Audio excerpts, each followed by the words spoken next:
Welcome to Financial Issues, where we join reality with truth, helping you make the most of your money by honoring God with your investments. Now listen in as we give you the practical tools and advice you need to become a biblically responsible investor.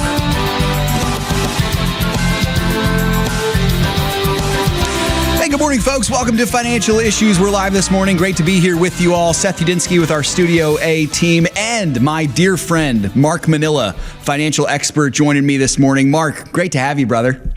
Glad to be here. Absolutely. What a great day. What a great day. Fun. We're going to have some fun, brother. I'm excited. Folks, got a busy show today. Later in the program, I'm going to have John Cerniglia of SAT-7 Media Ministry. He'll join me to discuss what's going on with Christians in Iran. You're going to want to stay tuned for that. We'll also get your partner questions and comments. Yesterday, had a fascinating conversation concerning retirement. If we have time, we'll talk about that as well. Grateful for each of you. Quickly, before we get started with our conversation with Mark, I want to let you all know we do have a conference call tomorrow, folks. Tomorrow, Thursday, July 24th, 12 p.m. Central Time, 1 p.m. Eastern Time. Make sure that you check out the alert that was sent out, I believe, yesterday for that conference call. Maybe it was Monday. Check that out. Also, some very wise words concerning CD86. Partners, take a look. Make sure that you act accordingly there. All right, Mark, I'm excited, brother. Again, folks, Mark Minnnella, he's an investment expert. He was the host of the More Than Money radio show for about 20 years. Mark, I always enjoy our conversations, and I'm excited for this one today because the topic is a really good one. It's finding peace in choppy, raging markets. Now, Mark, let me ask you this, brother.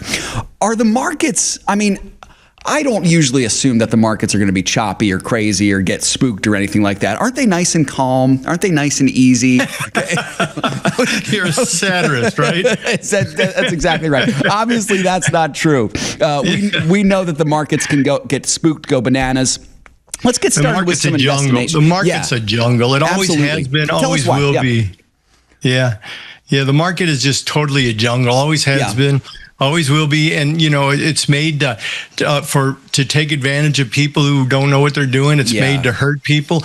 But really, what I'm talking about is the peace that surpasses all understanding. How do we keep that? How do we keep that when we see our retirements are hanging out there, and we see the markets go down 2, 5, 10% in a week or a day even, or we start seeing volatility spiking and dropping and spiking.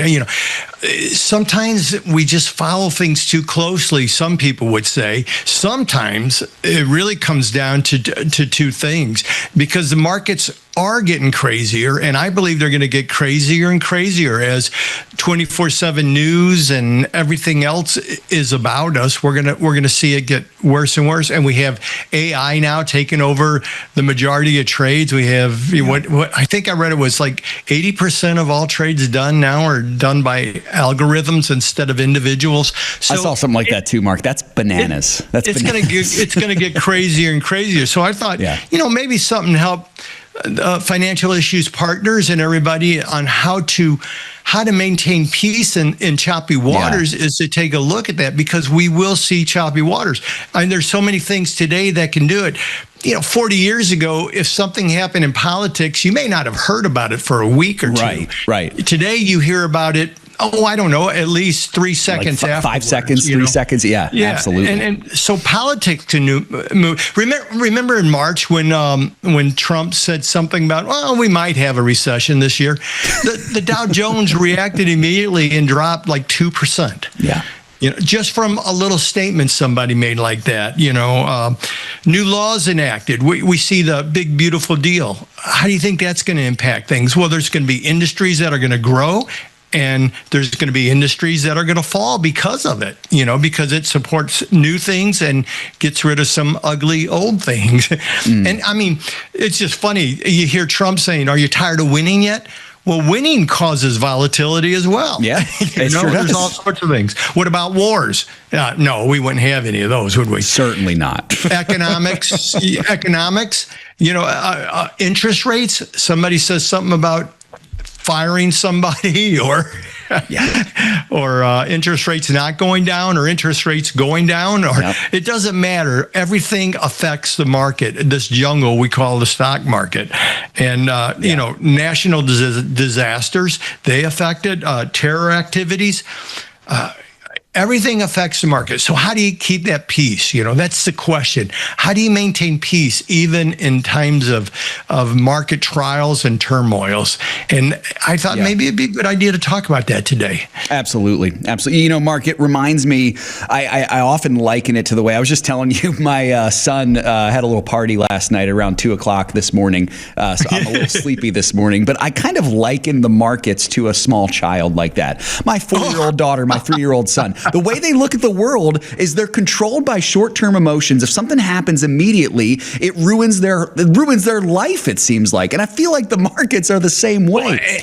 And they don't know that this is just a momentary thing. And not to call investors babies or anything, but it's kind of like that. But it'd be like a baby gorilla, something, or a man-eating gorilla, because really, I always tell people, anybody can navigate the jungles if they've been trained, if they got the resources. Never go in alone and never go in unprepared. Make sure you have everything put together, because the markets are there to take money from some people and give it to others.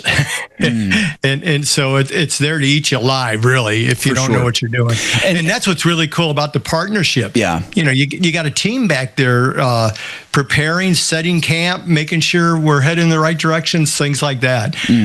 So anyway, so maintaining peace. I came down to two things that help you to maintain peace. And the first really is understanding what you own. I mean, it's that simple. If you don't know what you own, you're always worried about what you own. I know there have been times in my past when I'd see something come up in the news and I'd go, oh no, do I own that still? Did I sell? Oh no. And I'd be running to the computer to see what, that kind of stuff. But it's very important to know what you own in a deeper way than just the ticker symbol. It's important to know that you own good stuff, good solid stuff. And I'd like to talk about that for just a minute if we could. Yeah, please do, Mark. Okay. Absolutely. So what we look at here is that if you know what you own, that means that it's take it like we talked about choppy waters. Yeah. In choppy waters, you want to own a ship that's made solid, right? You want to make sure it can not only float, but it can cut through those waves and do everything. And that's the type of thing you want with good stocks during choppy waters as well. You really want to make sure it has solid profitability.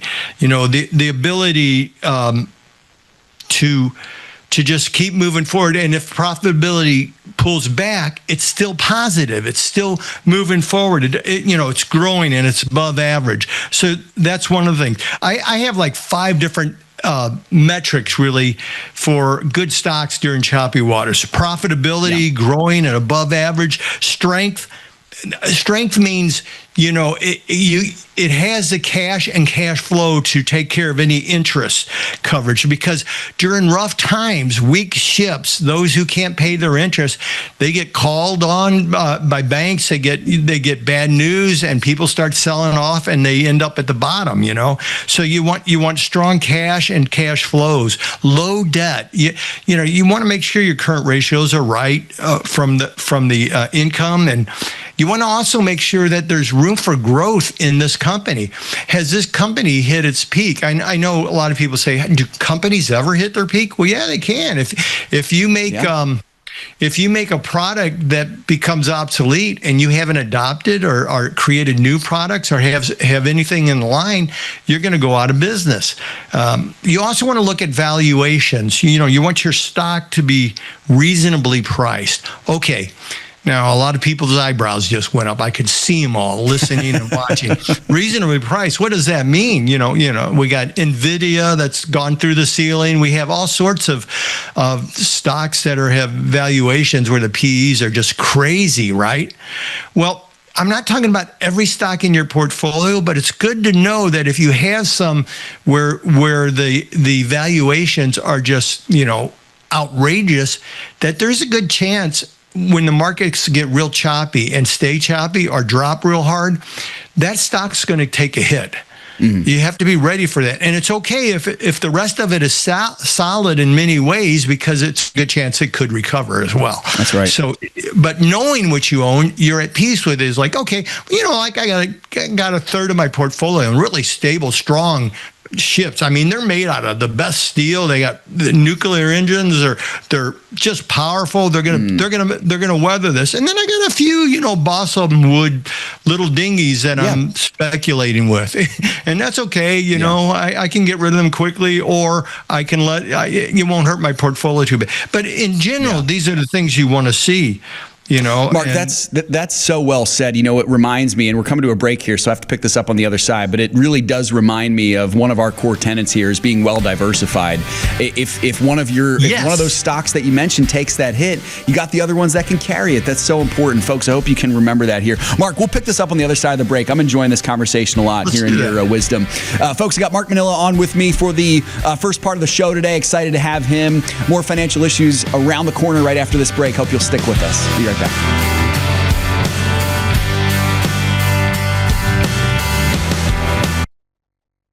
How is Timothy Plan continuing to lead the fight as you guys now enter your fourth decade of leading this fight of biblically responsible investing? We've been too silent for too long, and we can no longer be silent.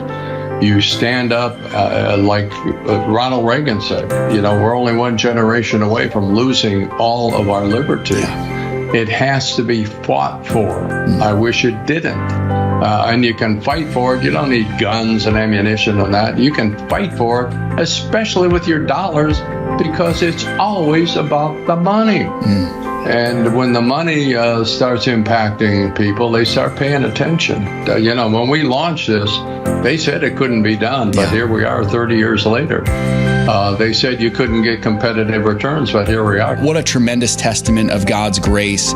Go to financialissues.org/Timothy Plans to learn more about Timothy Plan.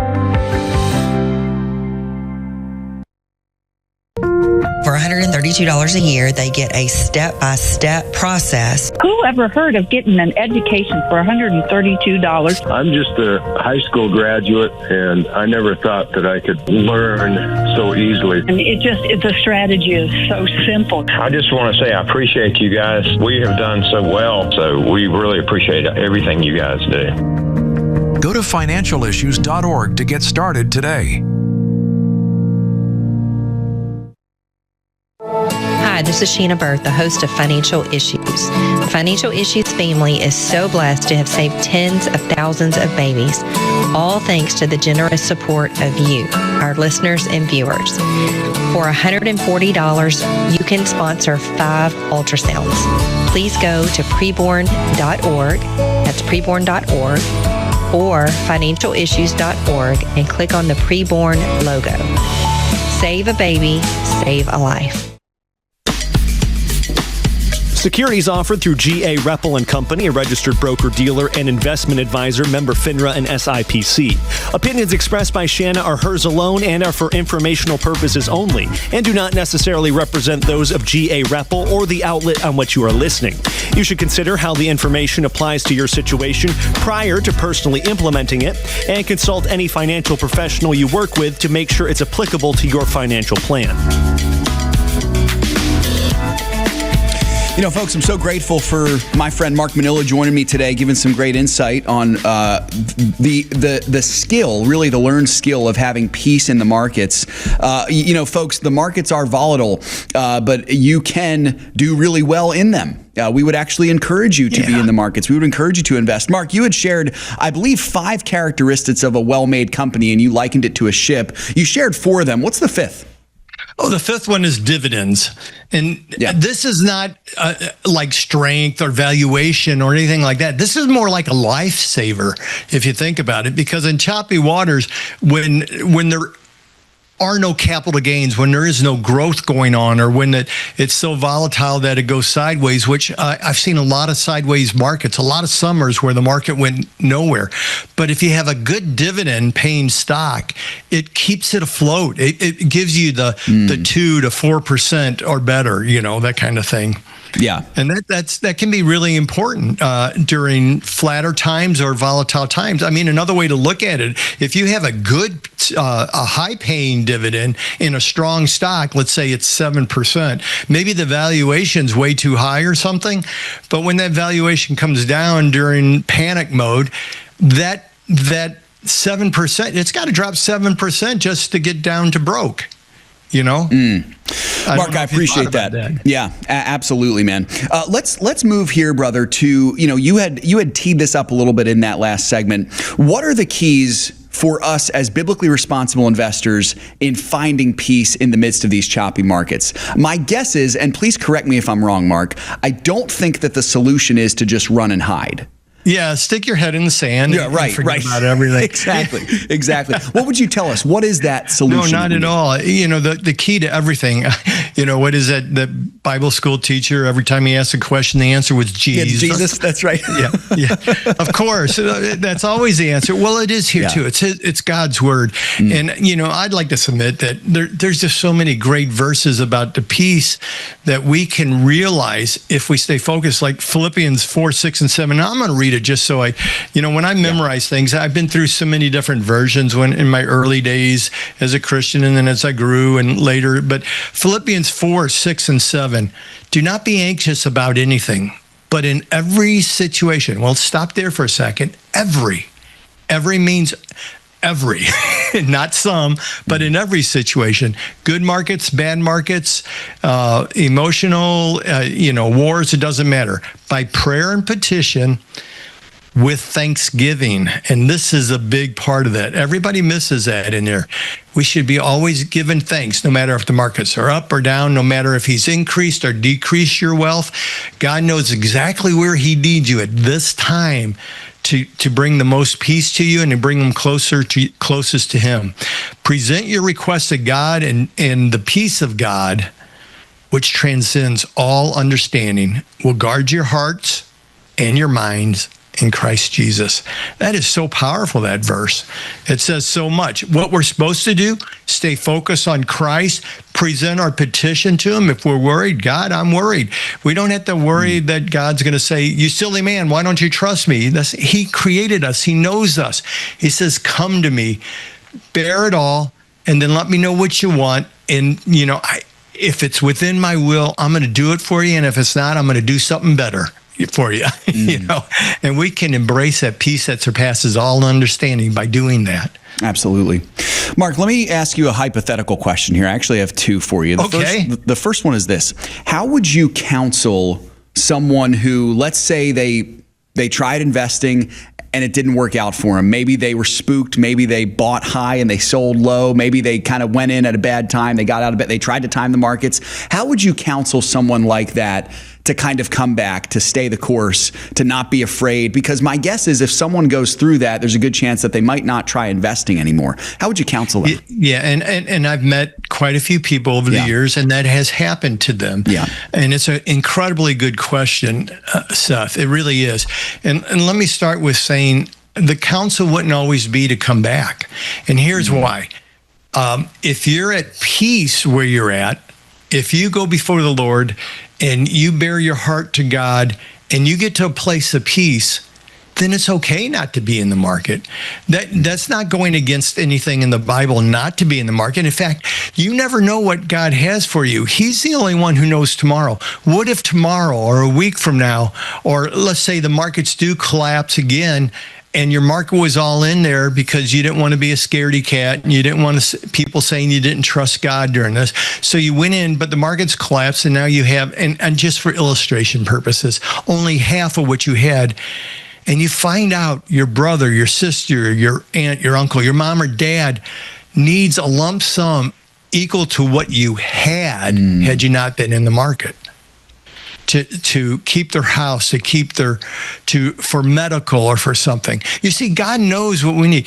It's being at that place of peace that's really important. So if you're never at peace when you're in the market, is it because you don't have enough information? Is it because you don't have good counsel, godly counsel, like the investors, partners get here? Mm-hmm. Or is it because God's telling you something and your path is different than everybody else's? So even though everybody else is making hay in the market and doing great, doesn't mean that you should be at this time. You need to be at peace. Mm. That's the sleep factor God gives us when we make a decision. Whenever we make a decision, we need to do it from peace. In James 3:14 through 17, it talks about the wisdom above and the wisdom of the world.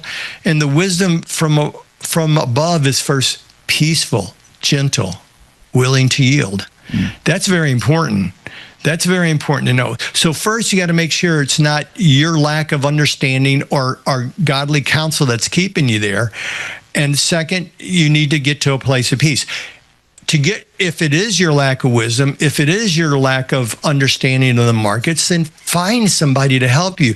Don't go into the jungle alone. Go with somebody who's doing all the research for you, who's looking at things, who understands the market, who's lived through downturns and upturns, who's been there, that can counsel you and help you understand how to design a portfolio to fit those expectations till you can get to that point where you do have that peaceful sleep factor built into your portfolio. Great words, brother. All right, here's my second hypothetical for you. Imagine you come across a potential investor who has some time to invest. They might be in their 20s or 30s. They also might be older, but they have good health and they have a good long time horizon to be able to get in. They also have some money to invest, but here's the key. He's afraid he'll lose it because he thinks the markets might tank when he gets in. He's already fearful before he even gets in. And maybe he's a little bit prone to fear, prone to greed, as all of us are being sinners. What should he do? Well, first off, the answer is Jesus again. Yeah. Get back to the Bible. Jesus, yeah. You need to realize that we don't make decisions from fear. Yeah. We make decisions from a place of peace. We have to go there first. So it sounds like you were talking about my brother, by the way. Oh, yeah. I don't know your brother, but I'll take your word for it. If he's out of the market and he gets in, I look at getting out, because as soon as he gets in, the market goes down. I think he controls the markets, actually. If he says buy a stock, I sell it. Yeah, there you go. There you go. Yeah, but no, the reality is that's Murphy's Law. It's also the enemy's way of scaring you out of being productive. Yeah. Is the moment you start to do something, the moment you start to patent your idea, the moment you start to develop a business, you're going to hit stumbling blocks to discourage you from doing well and moving forward and utilizing the resources of God in a way that glorifies Him and helps others. That's always going to happen. Know that's part of it. Know that nothing happens, or I've never experienced, and I don't know anybody who has, and God's word tells us it rains on the just and unjust alike. So know that you're going to have trials and tribulations, but know if you're walking in the will of God, He gives you the strength to overcome or a way out of those things. And most of the time, they're just micro lessons that help you do better in the growth of what you're doing. So don't be afraid. Go a little at a time. Start by getting your Roth IRA set up or something like that, and you can only put in what, 5,000 to 7,000 right now a year. 7,000 is the key. Yeah. So it's not like it's all your income or anything. You can start there, and you can start watching if you want to, and then I would be educate yourself. Make sure that you're, for $135. Is it $130? Your partners get in for $135 a year. Is that right? Yeah, it's actually $132. So slightly less. Yeah. I mean, for that money, you're getting buy alerts, sell alerts, you're getting holdings, you're getting screening for biblical principles. You have people there you can talk to. So you can go in with a small amount, not all of it, put the rest in something safer or wherever you feel would be good. Right now, even CDs or money markets are paying 4% for decent amounts. You can do that. And and watch it and work it, and then slowly move stuff into maybe another account as you get more confident, as you see the markets either steady or pull back real hard. If they pull back real hard, that's a good entry point, by the way. Yeah. For most people. So you don't have to rush it, and you don't have to feel bad about not being in. Like we said in the first question, you can just move forward with it, and at a slow pace, start a little account. When I was managing millions upon millions, for people and other advisors, I had people who just couldn't handle some of the volatile markets. They couldn't sleep at night. So we did this with them, and it was really fun because I told them to go open up their own account somewhere and just play with it. But listen and talk to me. If you got an idea for a stock, call and we'll talk about it. If you got an idea for an investment, one step at a time, and then slowly I would educate them about how to analyze the markets, the general markets, the stocks in general, the asset classes, just everything, the industries, and how to determine whether it's a good buy time or not.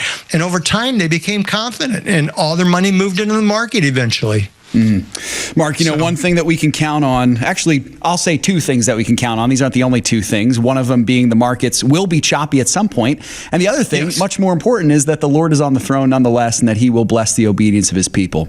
Mark, man, I just appreciate you so much, brother, sharing your insight with us. And I look forward to the next time I get to talk to you on the show. Thanks for joining me today, brother. It was a blessing. Well, thank you so much. And just remember, follow God first. Be on his path, and everything else will come together. Well said. Thank you, Mark. Folks, again, that's Mark Minnnella, investment expert. Grateful to have him on the show with me. We'll have him on again sometime soon. If you have to leave us, hope you have a great rest of the day. For the rest of you, more financial issues coming up right after this.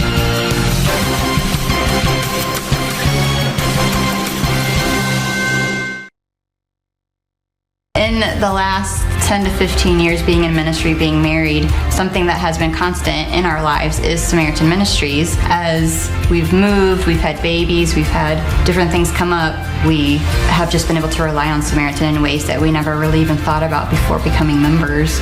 Our heart's desire is to plant roots and be in a place for a really long time. It's how we were raised. We see the benefits of that, but we also see the open-handedness of being used by the Lord wherever he calls, because we just assumed when we started pursuing church planting, the quickest way to get from point A to point B is a straight line. And with the Lord, sometimes you find out it looks a lot more like this. And yet, Samaritan was with us through the entire thing. We didn't have to look into, we have to change insurances now because we've moved states or whatever the case may be. And it's just been a real blessing to us in different phases of life. I'm Kyle. I'm Colleen. And we're the Gen X. And we're Samaritan members. Gain valuable insights from partners sharing about financial issues. So hard, all of us do, to get this money, and I knew nothing about how to use it appropriately, biblically, and the strategy is so simple. You guys are on the front line of the battle. My wife and I have been partners with you for several years, and we have benefited greatly from your advice and your ministry. I do nothing without following FISM's advice on stocks, and especially since it's coming from a spiritual foundation. You are amazing. Nobody is doing what you are doing for the body of Christ. I just wanted to call and thank you for the advice that you gave me a little over a year ago. It has panned out very well. I never dreamed I'd be able to give money like this. Become a partner today by simply going to financialissues.org/join. Click the green button to become a partner today. If you don't get life right, you're not going to get all the other issues correct, period. It is the issue that impacts every other issue. Life is the central part of what keeps this republic together. It is the contract that the founding fathers passed down through multiple generations. Life, liberty, and the pursuit of happiness. You don't have life, you don't have a republic. There is a temptation out there right now, and I want to just tell you we must resist it. There's this temptation that we cast this issue aside. How does that honor God? It doesn't. And if it wasn't for preborn, I would be super just confused and depressed, because there has never been, in my opinion, a more disjointed time in the pro-life movement. We need a machine to go up against the Planned Parenthood beast. Like, we have to play offense against the pro-abortion forces in this country, okay? We have to play offense. And Preborn does it in this compassionate, merciful, godly way that is just so inspiring and amazing.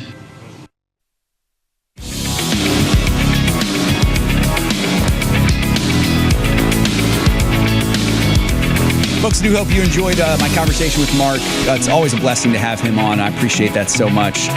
The chat is lively today. We'll address it in just a minute. Good to see you all in there so much. There's so many of you in there.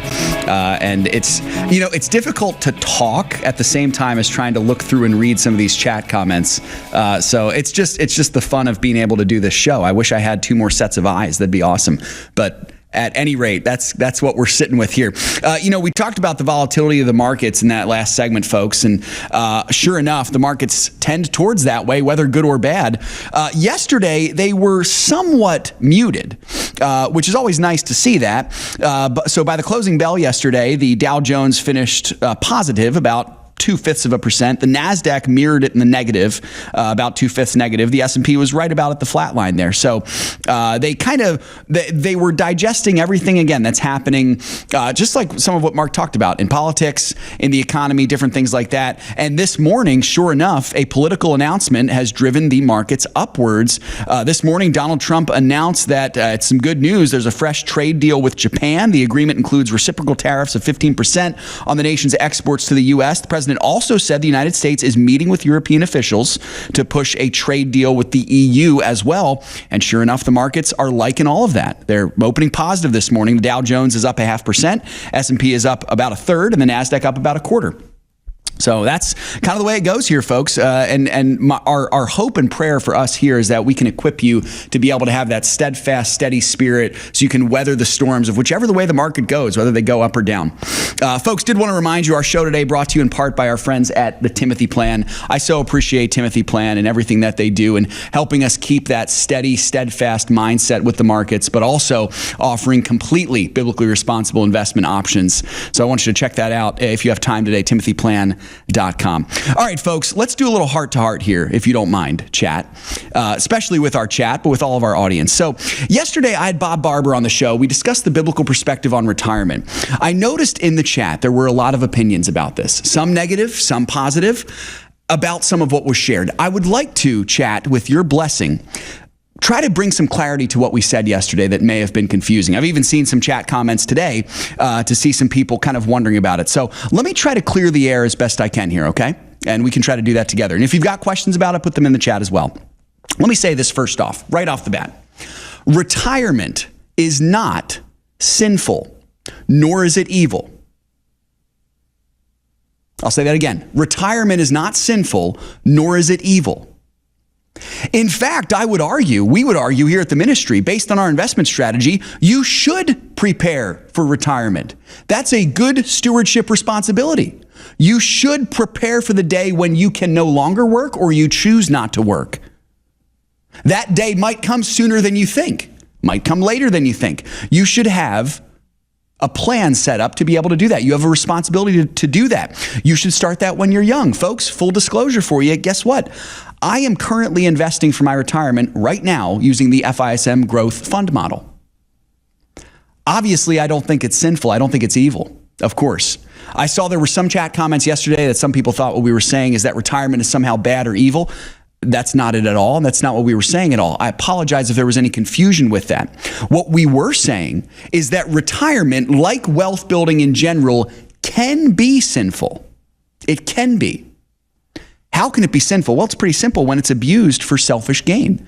The reality is, folks, many people treat retirement as a time to catch up on things that you wanted to do but couldn't do when you were working, things that you missed out on during your days of work. Not all of those are bad things, but some of them are, like being lazy, like sitting around not doing anything.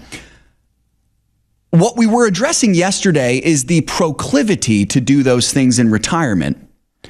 In the same way that wealth can be used for good or evil, or cars can be used for good or evil, or guns can be used for good or evil, or leisure can be used for good or evil, retirement can be as well.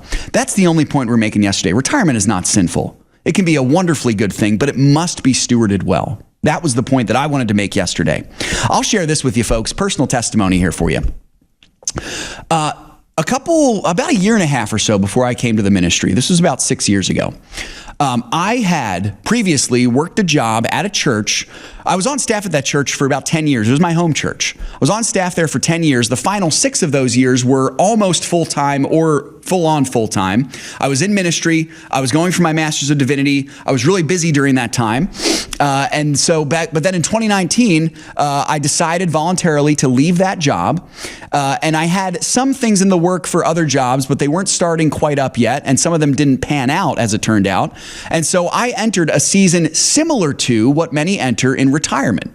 It was not retirement, obviously, because I was young and I still needed to work at some point. But my wife was working at the time. I made a little extra side money here and there doing various things, but I was in a similar way to many people who are retired. And you know what happened? I didn't steward it well. I didn't. I wasted a lot of time. I wasted time that I could have been investing. I wasted time that I could have spent money. The proclivity to sin was easier and higher because I was not doing anything. The point I'm trying to make with this, folks, is that work is a good thing. God created work for us, not only for us to find fulfillment and potential, but also to keep us from the sin that naturally comes with not doing anything. Now, let me say this. The FISM family is profoundly good at making the most of their retirement. And I'm not saying this to butter you all up, all right? If I thought that you were not good at it, believe me, I would tell you. I've got a little bit of Dan Celia in me with that. Not as much, but a little bit. Okay, I would tell you. But here's what I hear all the time from folks. You send me emails, you mention in the chat, you go on missions trips, you spend time with your kids and grandkids, you serve in your church, you start businesses after you've, semi-retired or retired. That is wonderful. That's awesome.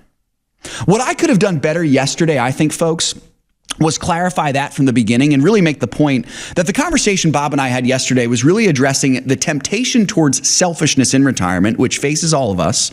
And number 2, also the few listeners in our audience who maybe did need to hear what we had to say yesterday and might be looking at retirement the wrong way. If you're one of those listeners, I hope what we said yesterday was convicting to you. But if you're not one of those, I hope you can forgive me for that, for thinking that I was talking directly to you. Certainly not. However, I won't apologize for what we said. The Bible does have a massive emphasis on work being good and idleness being dangerous. And you've got to make the most of your retirement and be on guard against what comes with retirement is a built-in proclivity to waste those years. I'm not saying everybody does, but it's a built-in proclivity towards that. Let me clear one more thing up here for us, folks. And guys, we might push off the ag to the website today. I think we'll probably need to do that, which is totally cool. If you want the ag report today, check it out on the website or the app. Sounds good. Let me clarify what you're allowed to do in retirement, okay? And I'm not making the rules here, all right? I'm just talking with you face to face, man to man, or man to woman, or man to audience, actually. The beauty of retirement is that what you are allowed to do is whatever you want. You're now free from your 9-to-5 job. You have much more time. You have the income that you saved up where you don't need to work to make that income. But that's also why it can be so dangerous. But you're allowed to do whatever you want. But let me give you an example of some things that you can do, and I would argue you should do. Number 1, you should spend lots of time with your spouse, your kids, and your grandkids. You should spend a lot of time with them. You now no longer have to give 8.5 hours of your day to a company. Your post-work calling might be, I'm going to be a full-time grandparent. That is awesome. That's awesome. That's so cool. You can also do activities you enjoy. You can go to the beach. You can play golf. You can go skiing. You can take a cooking class. You can go on dates with your spouse. You can go see a baseball game. You can join the church softball team. You can take music lessons. You can give music lessons. You can collect coins. You can surf. You can ski. You can do any of those things, folks. It's wonderful. There's nothing sinful about those activities. What becomes sinful is when the activity itself is sinful. I wouldn't tell you to go into prostitution or become a pornography addict in your retirement. That is sinful. But you can do those other things and do them as unto the Lord. You can ski unto the Lord. You can cook unto the Lord. That's wonderful. You can also do a different kind of work. Might be volunteer work. Might be part-time work. I'll give you an example. I know some people who are like, you know what? I know I have to work a career job. I know I have to provide for my family, but I just want to work in an ice cream parlor. I just want to work in an ice cream parlor. I can't do that because I won't be able to make enough money to do that. But when you're retired, Go for it. Work at an ice cream parlor. That's wonderful. Make a part-time salary. You don't need the money. You're doing it because you love it. That's awesome. Another thing you can do is serve in your church. Folks, there's a reason why in my church, and my guess is in yours as well, a large majority of our lay elders are retired or semi-retired. Our paid elders, our pastors, are not retired. They are full-time pastors. But our lay elders, our volunteer elders, are retired or semi-retired. Many of them are. Not all of them, but many of them are. The reason for this is they have more time on their hands. I cannot. I have 3 young children. I have a full-time job. I have a wife that I'm serving. I have a full-time ministry in my home.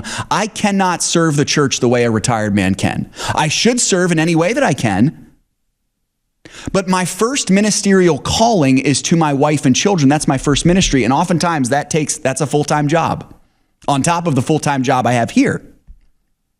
So serve in church, serve in your giftedness, offer counsel, teach a Sunday school class, serve on worship team. If you're a godly man, become an elder.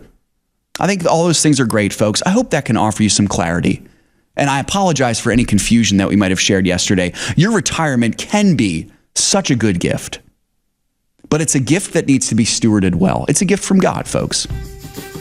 Hope that makes some sense. I appreciate you all letting me the opportunity to share that with you. Coming up next, we've got John Cerniglia, president of SAT-7 Television. He's going to give us some insight on the plight of Christians in the Middle Eastern world. If you got questions, send them to me. Put them in the chat as well. I appreciate you all so much. We'll be back. More financial issues right after this.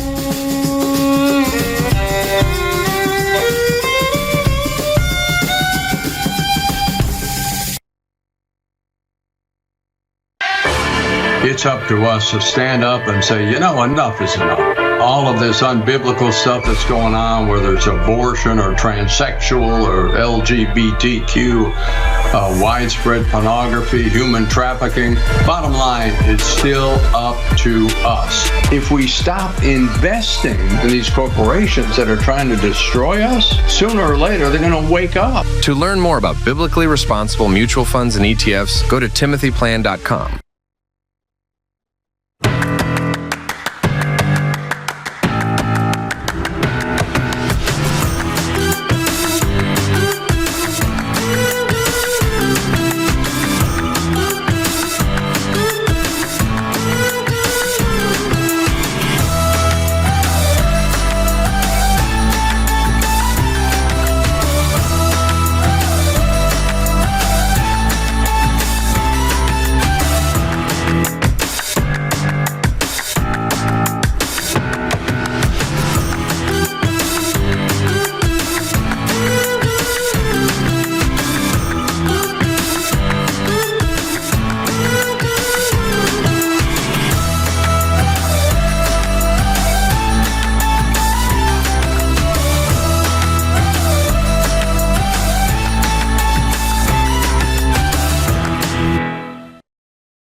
Through the ministry of Preborn, the Financial Issues family has saved tens of thousands of lives of babies. What an amazing job that God has done through you, the Financial Issues family. Would you join us in saving the lives of babies? What an amazing reunion we will have in glory, meeting all the people that we have saved.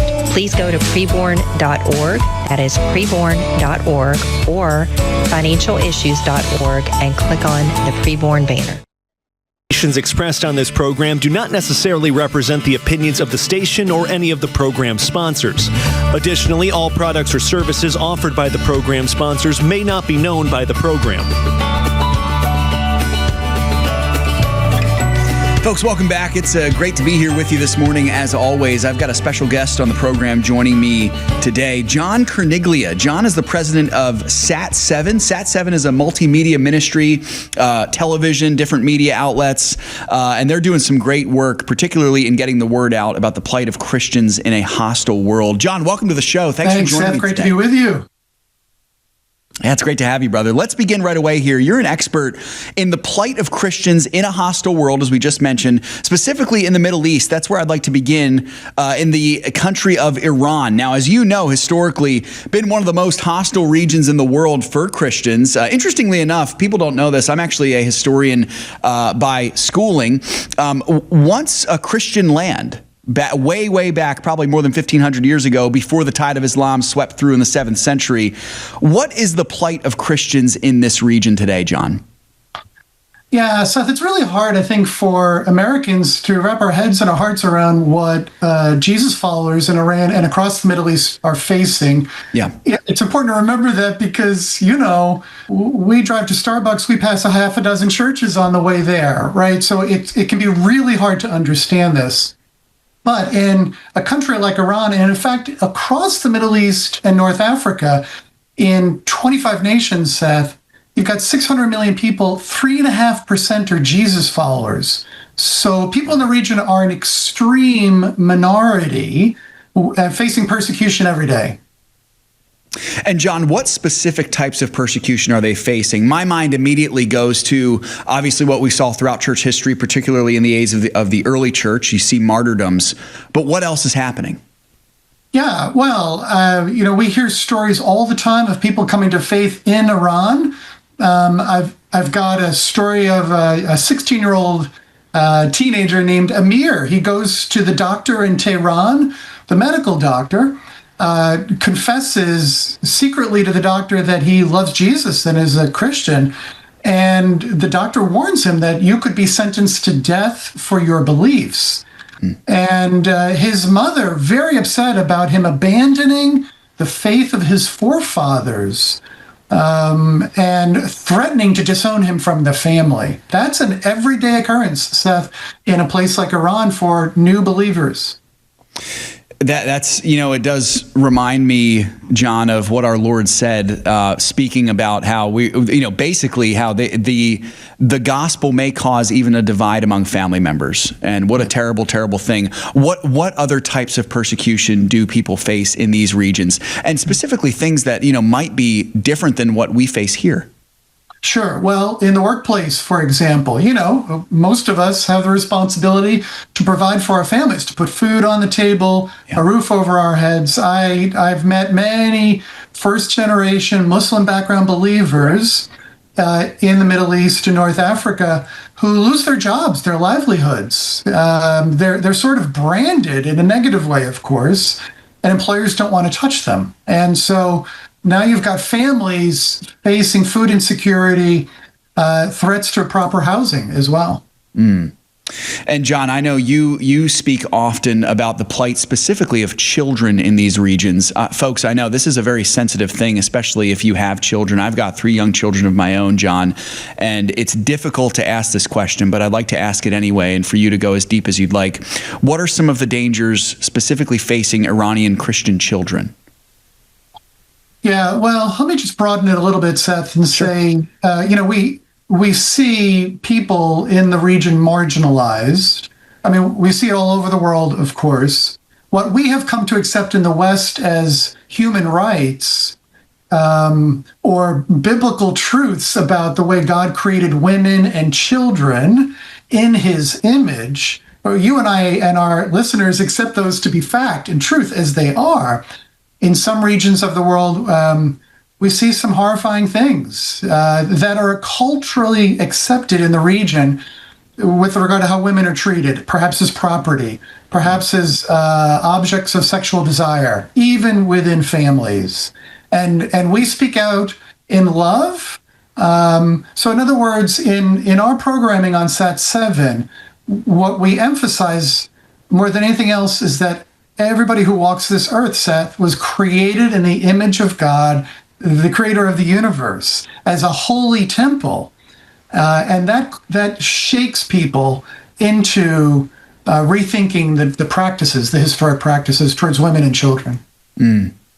And John, one question that I had just as a follow-up for that, you had mentioned the horrible things done to women.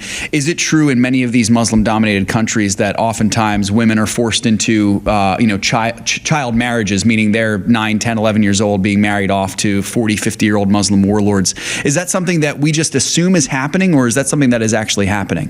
Well, in my career of ministry over decades, yes. I have become familiar with cultures and traditions where that is the normal cultural practice. It's horrifying. Yeah. And so we as believers have an opportunity to point people to Jesus, the creator of the world, to understand that we are his holy temples, that we are to reflect his glory among the nations. That's our call. And John, I want to get to specifically how you guys do that at SAT-7. Before I ask that question, though, let me ask this. How has the recent escalation in conflict between Iran and Israel impacted Christians in the region? I'm sure it has, but I would love to know how, as you know, that's a region of the world that Muslims, Christians, and Jews have been battling in some ways for the last 1,500 years.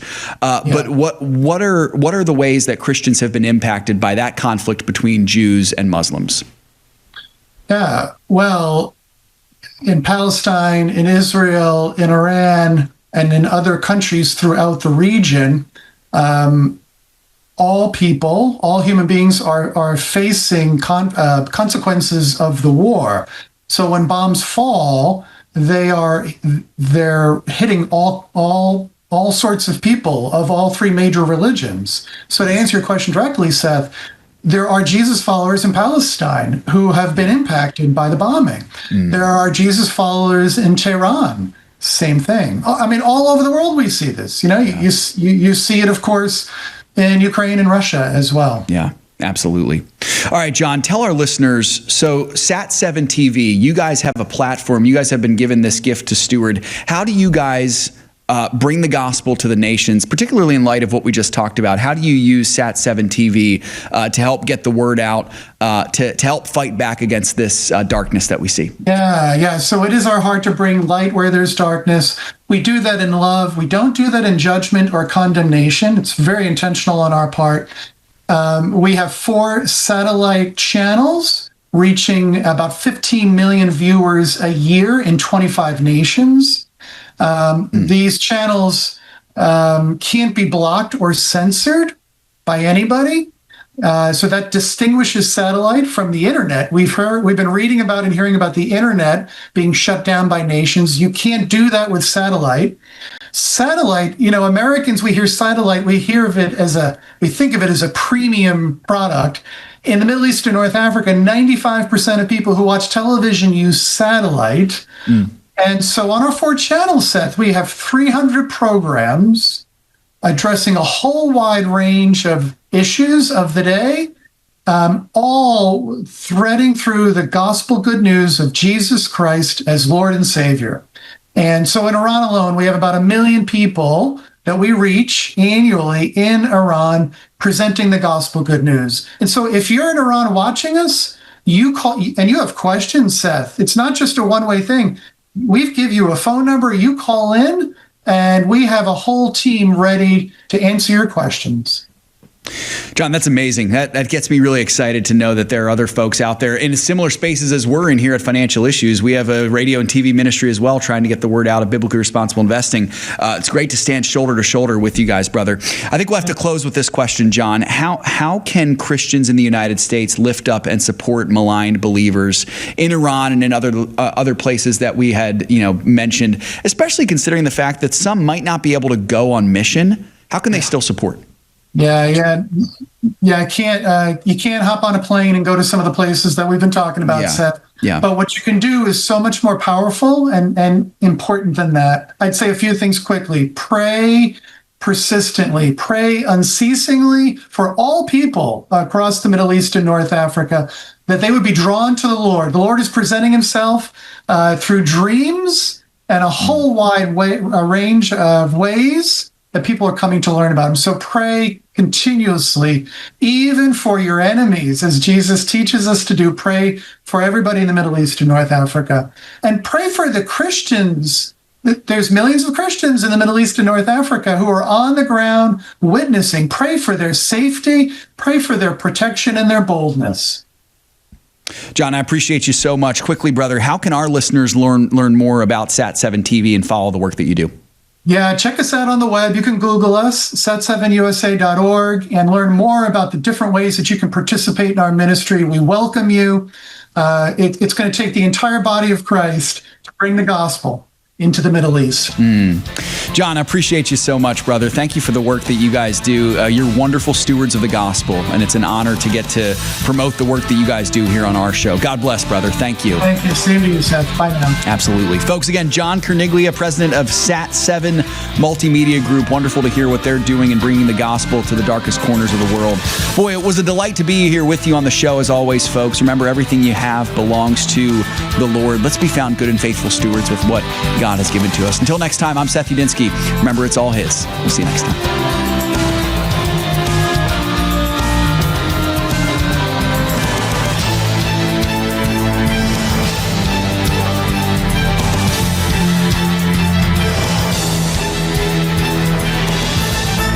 If we ever forget that we're one nation under God, then we will be a nation gone under. Thank you for joining us.